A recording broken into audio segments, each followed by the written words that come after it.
বহু মন্ত্ৰী বিধায়কৰ এইবাৰ পাখি কটা যাব। নমস্কাৰ বন্ধু বান্ধৱীসকল, নতুন এটা ভিডিঅ'লৈ আটাইকে স্বাগতম জনাইছোঁ। আৰু এইবাৰ টিকট নাপায় বহু অকমান্য মন্ত্ৰী বিধায়কে, যিবিলাক মন্ত্ৰী বিধায়কে ২ নম্বৰী কৰিছিলে সেইবিলাকক টিকট নিদিয়ে। এইটো এটা কিন্তু বহুত ভাল খবৰ ৰাইজৰ কাৰণে, কাৰণ এইখন চৰকাৰে মাটিৰ বাৰীৰ পৰা আদি কৰি বহুতকেইটাই, বিশেষতে ক'ব লাগিব আমাৰ মুখ্যমন্ত্ৰীৰ লগত যোনকেইজন বেছিকৈ ঘনিষ্ঠ সেইকেইজনে সোঁৱে বাৱে য'তে ত'তে অবৈধভাৱে কি কৰিছে, তেওঁলোকে মাটি দখল কৰিছে। আৰু সাধাৰণ শ্ৰেণীৰ মানুহে যদি ক'ৰবাত এটা ঘৰ বনাই আছে বা ক'ৰবাত যদি মাটি অকণ ক্ৰয় কৰিছে, তেওঁলোকেতো দখল কৰা নাই ন, কাৰোবাৰ পৰা হ'লেও দালালবিলাকৰ পৰা হ'লেও ক্ৰয় কৰিছে, সেইবিলাক আকৌ তেওঁলোকে কি কৰিছে, উচ্ছেদ কৰিছে। উচ্ছেদ কৰিলে চৰকাৰী মাটিত থকা মানুহক উচ্ছেদ কৰক, তাত আপত্তি নাই, কিন্তু সকলোকে এফালৰ পৰা উচ্ছেদ কৰিব লাগে। কিন্তু তেওঁলোকে উচ্ছেদ নকৰি পেলাই বাছি উচ্ছেদ কৰিছে। আৰু তেওঁলোকৰ কিন্তু নিজৰ ঘৰকেইখন উচ্ছেদ কৰা নাই। দিলীপ শইকীয়াই হওক বা অশোক সিংঘালে হওক বা মলুৱাই হওক বা যোনে নহওক, XYZ সকলো, বা মুখ্যমন্ত্ৰীৰ পত্নীগৰাকীও ইয়াত পিছ পৰি থকা নাই, আৰু মলুৱাৰ পত্নীগৰাকীও তল পৰি থকা নাই। গতিকে এইবিলাক এইবাৰ বহুতৰ পাখি কটা যাব, আৰু সেই কথা নিজে তেওঁলোকে স্বীকাৰ কৰিছে, কাৰণ তেওঁলোকৰ ওপৰৰ পৰা অৰ্ডাৰ আহিছে তেনেকুৱা মন্ত্ৰী বিধায়কক যাতে এইবাৰ কোনেও টিকট দিব নোৱাৰে। তেওঁলোকক অকমান্য বুলি ইতিমধ্যে তেওঁলোকে চাৰ্টিফিকেট পাইছে, অকমান্য আৰু ধুৰন্ধৰ বুলি। গতিকে আপোনালোকে শুনিব দেই, মই লগাই দিওঁ, আপোনালোকে শুনিব, নহ'লে বহুতে কয় আপুনি বোলে এইবিলাক কথা ক'ত গম পায় বুলি কয়। শুনিব এতিয়া। শুনি যাওক।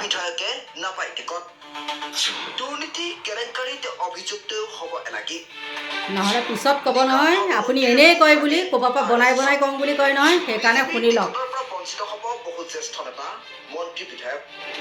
শুনি থাকক। বিশেষতে অন্ধভক্তসকলে।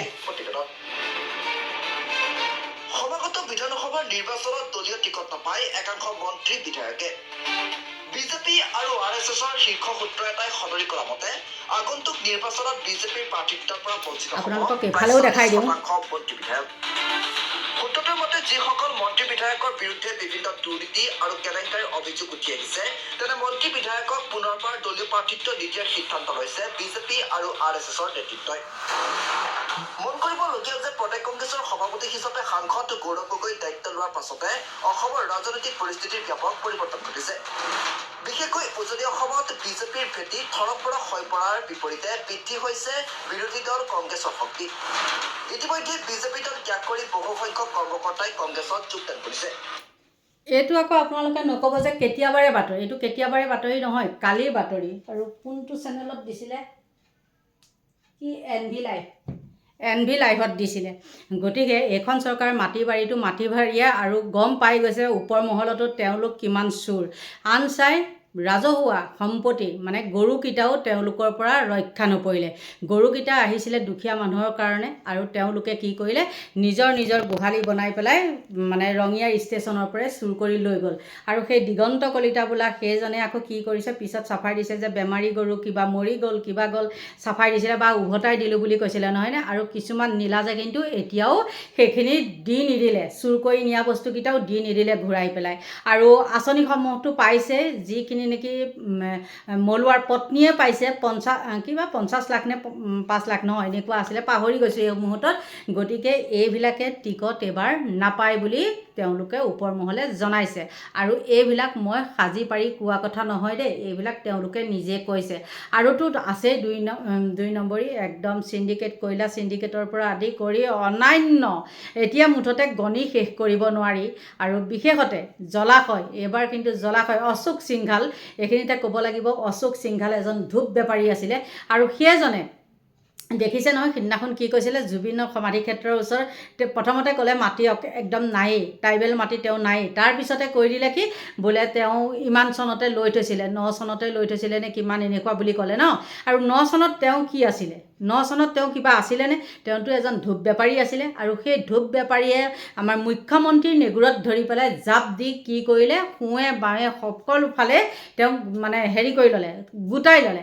আৰু ছুপাৰ চাকাৰৰ নামত তেওঁ কিমান কোটি টকা টকা মানে লুণ্ঠন কৰিছিলে সেইটো ইতিমধ্যে ক্ৰছ কাৰেণ্টত বাজি আছে। আপোনালোকে শুনিছেনে?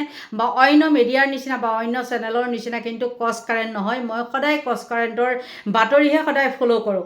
গতিকে বন্ধু বান্ধৱীসকল, কিমান কোটি কোটি টকা মাৰিলে, কিন্তু কিমান প্ৰতিবাদ কৰা হ'ল এই ক্ষেত্ৰত। এই ছুপাৰ চাকাৰৰ নামত কিমান প্ৰতিবাদ কৰিলোঁ, তথাপিও কিন্তু গা নলৰিলে তেওঁলোকৰ। কেনেকৈ গা লৰিব? গোটেইখিনি যদি একগোট হৈ পেলাই খাম বুলিয়ে বহিছে, বিজেপিখিনিহে দেই, পুৰণা বিজেপিখিনি নহয়, বিজেপিখিনিয়ে সেইখিনি কি কৰিছে, তেওঁলোকে মানে লুটি পুটি খাইছে। খোৱাৰ পিছত তেওঁলোকৰ এতিয়া উপায় নাইকিয়া হৈছে আৰু ওপৰ মহলতো গম পাইছে যে কিমান 2 নম্বৰী হৈ আছে, কিমান কোটি কোটি টকা ধাৰ লাগি আছে। এইবিলাক সকলোখিনি কথা গম পাই তেওঁলোকে এইবাৰ এটা মানে ল'লে, পদক্ষেপ লৈছে যে আমি এনেকুৱা অকমন্য মন্ত্ৰী বিধায়কক টিকট নিদিওঁ। সেইটো এটা কিন্তু বহুত ভাল কথা। যেনেকৈ কৈছে সেই কথাটো ৰাখিম, RSSৰ প্ৰধানে কৈছে, আৰু তেওঁলোকে যেনেকৈ কৈছে তেনেকেই যাতে কথাখিনি ৰাখে, সেইটোহে আমাৰ হ'ব নহয় জানো? কিন্তু এইখিনিতে ক'ব লাগিব, বিজেপিৰ আমাৰ মুখ্যমন্ত্ৰী, যিজন নেকি আমাৰ মুখ্যমন্ত্ৰী হিমন্ত বিশ্ব শৰ্মা, তেওঁ হ'ল একদম মানে কি ক'ম আৰু, একে মানে কুবুদ্ধিটো চূড়ান্ত মানে কুবুদ্ধিৰ চূড়ান্ত এজন মানে দক্ষ আৰু কুবুদ্ধিও আছে, ভাল বুদ্ধিও আছে, কিন্তু তেওঁ ভাল বুদ্ধিতকৈ কুবুদ্ধি বেছি। আৰু কোন সময়ত তেওঁ কাক কেনেকৈ টোপ দিব লাগে সেইটোও জানে। এতিয়া ইলেকশ্যন অহাৰ লগে লগে আমাৰ মুখ্যমন্ত্ৰীয়ে একদম সকলো ফালে ল'ৰা ছোৱালীৰ পৰা আদি কৰি উঠি অহা ল'ৰা ছোৱালী, বাবু আঁচনি এতিয়া উলিয়ালে, ছোৱালীবিলাককতো দিলে, এতিয়া বাবু আঁচনি উলিয়াইছে। বাবু আঁচনিত বা কি কৰে, আৰু কিছুমান ব্যৱসায় মানুহক কি ৰিক্সা দিব বুলিও শুনিছোঁ। আৰু এইবিলাকতো মাইকী মানুহকতো দিছেই একে আশা কৰ্মীৰ পৰা আদি কৰি ঢেৰ কিবা কিবি, কিন্তু শিক্ষকসকলৰহে তেওঁ আকৌ চকুত নপৰে। শিক্ষকসকলৰ প্ৰতি তেওঁ চকুত নপৰে। ইতিমধ্যে আকৌ পুলিচৰ চাকৰিও হ'ব বুলি তেওঁ কৈছে, আৰু সেইখিনি কেতিয়া দিব জানেনে? আপোনাৰ ইলেকশ্যনৰ আগে আগে হয়তো 1 মাহ 2 মাহৰ ভিতৰতে দিব। অকল পুলিচৰ চাকৰিয়ে নহয়, বহুখিনি চাকৰি হৈছে। কিছুমানৰ টকা দি হৈছে কিন্তু ক'ব লাগিব, আৰু কিছুমানৰ কিন্তু 1 টকা নিদিয়াকৈও হৈছে। আৰু এইখিনিতে কওঁ, বহুত বহুত ধন্যবাদ দিছোঁ, কিয় আমাৰ ওচৰৰে এজন ল'ৰা, একদম কোনো নাইকিয়া, একে দুখীয়া মানুহৰ ঘৰৰ ল'ৰা, যেন তেন কিবা কৰি মাকেও লোকৰ ঘৰত থাকে, বা ছোৱালী এজনী বা ল'ৰা এটা, কিন্তু সেই ল'ৰাটোৱে পুলিচত চাকৰি পাইছে বুলি কওঁতে মোৰ বহুত ভাল লাগিছে। আৰু মই খবৰ এটাও ল'লোঁ। তাৰপিছত সুধিলোঁ, বাবু হয়নে তোৰ চাকৰি হৈছে? কৈছে, খুৰী চাকৰি হৈছে বুলি কৈছে, মোৰ নামটো আহিছে, কিন্তু এতিয়ালৈকে জইন কেতিয়া কৰিব লাগিব, কি কৰিব লাগিব সেইখিনি কোৱা নাই। তেতিয়া মই ক'লোঁ যে নিশ্চয় চাগে সেই এপইণ্টমেণ্টবিলাক যেতিয়া দিব, তেওঁলোকে হয়তো আমাৰ মুখ্যমন্ত্ৰীয়ে কি কৰিব, এখন খানাপাৰাত সভা পাতিব, আৰু সভা পাতিব, আৰু তাতে সেই মিটিঙতে চাগে হয়তো এপইণ্টমেণ্টবিলাক দিব, আৰু তাত গাৰ্জেনবিলাককো মাতিব, আৰু সেই যোনসকল চাকৰি প্ৰাৰ্থী তেওঁলোককো দিব। আৰু তেনেকৈ তেওঁ মুখ্যমন্ত্ৰীয়ে এইবিলাক সমাধা কৰি গৈ থাকিব সকলোখিনি। তেতিয়া সেই সময়ত সকলোৱে পাহৰি পেলাই আকৌ মুখ্যমন্ত্ৰীকে ভোটটো দিব। সেইখিনি গুণ মুখ্যমন্ত্ৰীৰ আছে। বহুত লোকে কয় যে টকা দি পেলাই হৈছে, বহুত লোকৰ কিন্তু তেনেকুৱা তথ্যও আছে, টকা দিয়া তথ্য, কিন্তু কিমান দূৰ সঁচা নাজানো, কিন্তু মই সেইটো প্ৰমাণ দিব নোৱাৰোঁ। কিন্তু প্ৰমাণ দিব পাৰিম যে টকা নোহোৱাকৈও বহুত লোকৰ চাকৰি হৈছে। এইটো কিন্তু মই একদম যিটো হয় সেইটোহে কৈছোঁ দেই। আৰু আপোনালোকে হয়তো ভাবিব পাৰে এই মানুহজনীয়ে আবুল তাবুল বকিছে, বা এই মানুহজনীয়ে মিছা কথা কিছুমান কয়, বা মানুহজনীয়ে দল সলনি কৰিছে। সেইবিলাক একো নাই, দলৰ প্ৰতি মোৰ কোনো মতলব নাই দেই, মোৰ কোনো স্বাৰ্থ নাই। বোলে মোৰ ল'ৰা ছোৱালী আছে, চাকৰি পাব লাগিব, সেইবিলাক মোৰ নাই, বা মোৰ মানুহজনেও নাই, বা মোৰো নাই। বুঢ়া কালত আমাক চাকৰি নালাগে, আমি যেনেকৈ আছোঁ আমি তেনেকৈয়ে থাকিম, আমি সাধাৰণ শ্ৰেণীৰ মানুহ। আৰু যিটো সঁচা কথা হয় সেইটোহে মই কৈছোঁ। আৰু মুখ্যমন্ত্ৰীয়ে যেতিয়া আছে, বহুতে কয় যে টকা দিছে বুলি, কিন্তু নহয়, মোৰ নিজৰ ঘৰৰ ভিতৰতো তেনেকৈ চাকৰি পাইছে। আৰু ক'ম মই কেতিয়া হয়, যেতিয়া নেকি জইন কৰিব মই তেতিয়াহে ক'ম। পুলিচৰ চাকৰি নহয়, বেলেগ চাকৰিও। আৰু সেই ল'ৰাজনেই হওক, আৰু এটা ল'ৰা আছে, দুইটাই কিন্তু ওচৰা ওচৰিকৈ দুইটাই চাকৰি পাইছে, পুলিচত চাকৰি পাইছে দেই। তাৰ আগৰ কোটা যেতিয়া লৈছে তেওঁলোকেও কিন্তু বিনা পইচাত চাকৰিটো পাইছে। সেইটো একদম অপ্ৰিয় হ'লেও সত্য কথাটো মই ক'বই লাগিব। যিটো নেকি সত্য কথা মই যদি মিছা বুলি কওঁ, সেইটো মোক আকৌ পাপে চুব। গতিকে বন্ধু বান্ধৱীসকল, সকলোখিনি কথা মুখ্যমন্ত্ৰীক দুখ দিলেও নহ'ব, বহুখিনি কথা আমি চালি জাৰি চাব লাগিব। আপোনালোকে দেখিয়ে আছে ৰাজনীতি খেলা কেনেকুৱা, আৰু মুখ্যমন্ত্ৰীয়ে এনেকুৱা বেয়া কাম কিছুমান কৰি থাকে, আৰু ইলেকশ্যন অহাৰ লগে লগে মানুহখিনিক তেনেকৈ ভুলাই পেলাইছে। আৰু সেই ভুলৰ কোবতে দি দিয়ে ষ্টাম্পটো মাৰি, নহয় জানো, টিপি দিয়ে একদম বেলত হেৰিত, আৰু তাৰপিছতে হৈ যায়, হয়নে?